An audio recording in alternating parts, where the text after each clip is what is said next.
নমস্কার বন্ধুরা, cake oven চ্যানেলে আপনাদের সকলকে স্বাগত। আজকে আমরা এসেছি আপনাদের সামনে মাদার্স ডে স্পেশাল একটা কেক নিয়ে। সামনেই আসছে মাদার্স ডে।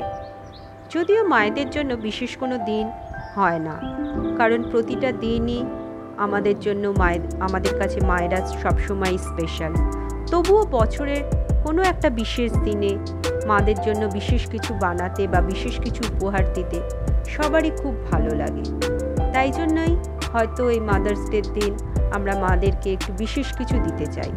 তাই আজকে আমরা বানাচ্ছি মায়েদের জন্য একটি বিশেষ কেক। কেকটা হবে হার্ট শেপের এবং কেকটা আমি চেষ্টা করেছি পুরোটাই গোলাপ দিয়ে ভর্তি করে দিতে, যা আমাদের সকলের খুব প্রিয় এবং আমরা সকলকেই এই জিনিসটা উপহার হিসেবে দিতে খুব ভালোবাসি।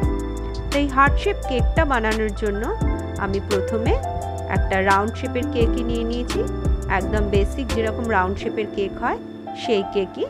তো সেই কেকটাকে আমরা সমান 3টে টুকরো করে কেটে নিয়েছি। এরপর আমরা যেমন সাধারণ কেকের মতো সুগার সিরাপ দিয়ে, কেকে ক্রিম দিয়ে ক্রাম্ব কোটিং করি, সবই সেরকম করব। তারপর আপনারা দেখতে পাবেন এই রাউন্ড শেপটাকে আমরা কিভাবে হার্ট শেপ বানাবো, এবং সেটাই আজকে আপনাদেরকে আমি দেখাবো যে রাউন্ড শেপের কেক থেকে কিভাবে হার্ট শেপের কেক বানাতে হয়। প্রথমে আমরা 3টে পার্ট নিয়ে সুগার সিরাপ দিয়ে এর উপর ক্রিম দিয়ে ভালো করে কোটিং করে নিয়েছি। যেমন সাধারণ কেকের ক্ষেত্রে আমরা ক্রাম্ব কোটিং করি, ঠিক সেইভাবেই করছি, আপনারা দেখতেই পাচ্ছেন। এরপরে আমরা এই রাউন্ড শেপটাকে হার্ট শেপ বানাবো। তার জন্য প্রথমেই আমরা কেকটাকে সমানভাবে 4টে ভাগে ভাগ করে নিলাম। তারপর যে তলার পোর্শনটা আছে সেখানে ট্রায়াঙ্গেল ত্রিভুজ করে রেখে বাকি যে পোর্শনটা আছে সেটাকে কেটে আমরা সামনের দিকে বেশ কিছুটা পরিমাণ ক্রিম দিয়ে সেই কাটা অংশটাকে জুড়ে দিলাম। জোড়ার সময় লক্ষ্য রাখবেন একটু বেশি পরিমাণে ক্রিম দেবেন এবং খুব সাবধানে কাজটা করবেন যাতে কাটা পোর্শনটা ভেঙে না যায়। পুরো কেকটা ক্রিম দিয়ে জোড়া হয়ে গেলে তারপর যে পোর্শনটুকু আমরা কেটে নিয়েছি সেখানটায় আবার ভালো করে ক্রিম দিয়ে আর একটু ভালো করে ক্রাম্ব কোটিং করে নেবেন। আপনারা দেখুন আমার এখানটায় সামান্য একটু পরিমাণে কাটাটা রয়ে গিয়েছিল, ট্রায়াঙ্গেল মতন দেখাচ্ছিল, সেই জন্য ওই পোর্শনটুকুকে আমরা কাটিং করে নিলাম। তারপর যে মাথার কাজটা আছে সেটা অনেকটাই গোল হয়ে থাকে, কিন্তু আমরা যখন ডিজাইন করবো এই কেকটার ওপর ওই পোর্শনটা যদি গোল হয়ে থাকে তখন আমরা যখন ডিজাইন করব বা আর একটু বেশি পরিমাণে ক্রিম দেবো তখন কিন্তু ওই কেকের ওই গোল জায়গাটা সম্পূর্ণভাবে জুড়ে যাবে। সেই জন্য আপনারা সবসময় মাথার কাছে যে পোর্শনটা আছে ওটাকে আর একটু বেশি পরিমাণে ভি করে কেটে নেবেন। আপনারা দেখলেন আমি অনেকটা বেশি করে ভিটা করেছি, কারণ এরপরে আমি যখন ডিজাইনটা করব তখন কিন্তু ওটা অনেকটাই জুড়ে যাবে এবং ওটা অনেকটাই গোল হয়ে যাবে। আপনারা দেখুন অলরেডি আমি ডিজাইন করতে শুরু করে দিয়েছি এবং যখন সুইল রোজগুলো দিয়ে সম্পূর্ণটা ভরাট করে দিলাম আপনারা দেখুন ওখানের ভিটা কিন্তু যতটা ভি মনে হচ্ছিল অনেকটাই সুন্দর হয়ে গোল মতন হয়ে গেল।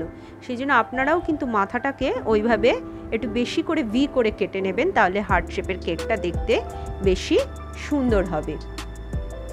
এরপর পুরো ওপরের লেয়ারটাকে আমি সম্পূর্ণভাবে রোজ দিয়ে, সুইল রোজ দিয়ে পুরোটা কমপ্লিট করে নিয়ে তারপর সাইডগুলোতে রোজ দেওয়া শুরু করলাম।